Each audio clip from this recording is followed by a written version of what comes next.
Why you love too much, even when they give so little. Have you ever wondered why you give everything in relationships?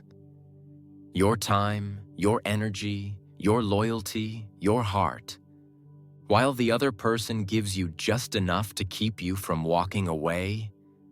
Why you love deeply, intensely, wholeheartedly, even when their effort is barely visible? Why you stay, even when you know you deserve more? Today, we're uncovering the real reasons behind this painful pattern. Because loving too much is not about being too emotional or too sensitive.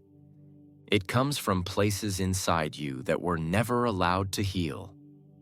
Let's begin. 1. You confuse intensity with love. For people who love too much, love isn't calm, it's intense. It's the highs and lows, the waiting, the hoping, the wishing. The few moments of affection feel powerful because they are rare. Your brain forms an emotional equation. Inconsistency equals passion. Unpredictability equals connection. So even small crumbs of love feel huge, because they come after long stretches of silence or emotional distance. It's not love you're addicted to. It's the relief that follows the pain. 2.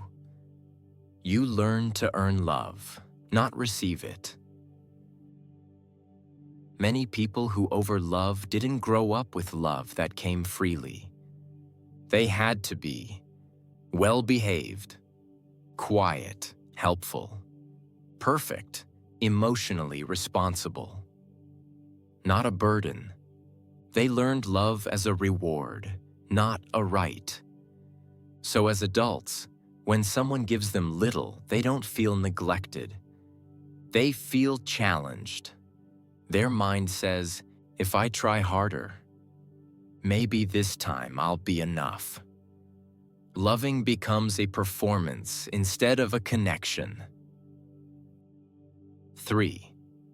You see their potential, not their reality. People who love too much don't fall in love with who the person is. They fall in love with who the person could be. The gentle side they saw once. The vulnerability that came out for one moment. The good person they believe exists under the layers. Hope becomes the relationship. And hope is a beautiful thing. But it can also become a trap that keeps you stuck in a story that will never change. 4. You're afraid of losing the connection, even if the connection hurts.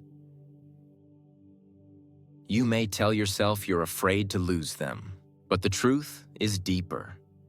You're afraid to lose the feeling of being connected, even if that connection is painful or one-sided. Human beings are wired for attachment. Even unhealthy closeness feels safer than loneliness. Sometimes it's not the person you're attached to, but the presence of anyone who makes you feel less alone. 5. You attract people who take because you give without limits. People who love too much often attract people who do the opposite. They give little.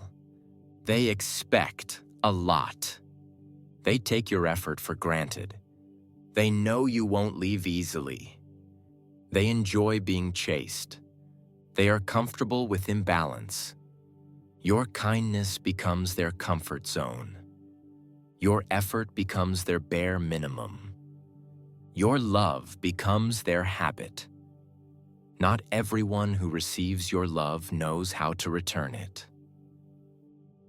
6. You mistake emotional labor for love. You give reminders. You initiate every conversation. You fix the problems. You apologize first. You worry about losing them more than they worry about losing you. Your effort becomes the foundation of the relationship. But that isn't love. That's emotional labor masquerading as love. And the more you give, the more invisible you become. 7. You fear that if you stop giving, they will stop staying. Deep down, you might believe, if I stop trying, they will leave.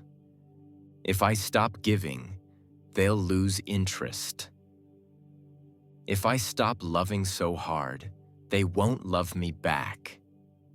This is not your fault. It comes from an old wound, a fear that love disappears if you're not endlessly proving yourself. You don't love too much because you want to. You love too much because you're afraid not to. 8. You ignore the bare minimum because you've never received the bare minimum. People who love too much often normalize things like texting first every time, forgiving too quickly, excusing bad behavior, accepting emotional distance, staying loyal without reciprocity, giving second, third, and fourth chances.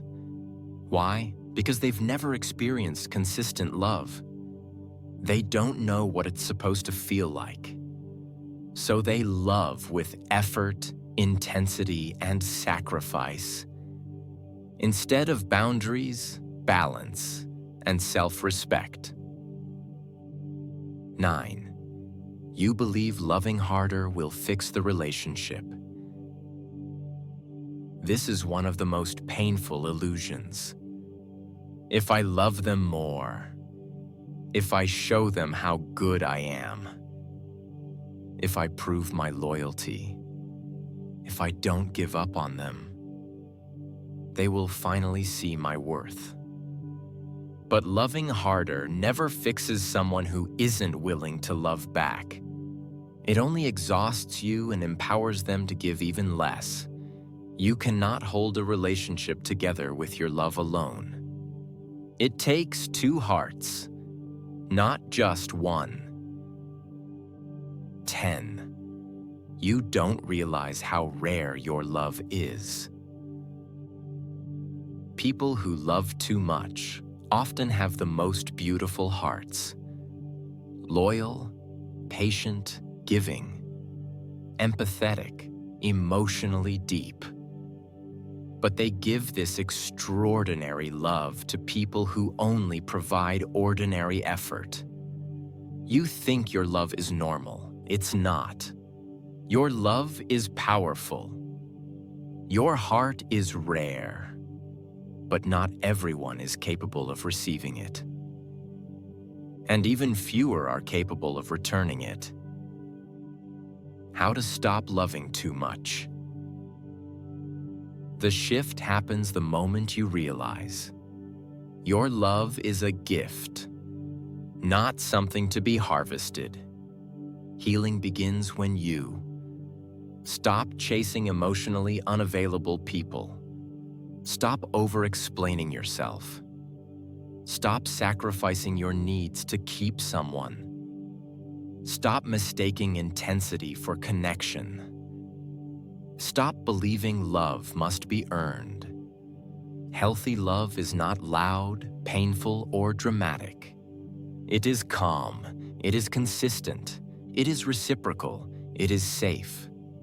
The right person will not need you to break yourself just to keep them. If you love too much, listen carefully. Your ability to love deeply is not a flaw. It is your superpower. But it's time to give that love to someone who can actually hold it, not someone who uses it to avoid giving their own. You do not need to shrink your heart. You just need to give it to someone who knows how to receive it. Your love is too big for the wrong people, but perfect for the right one.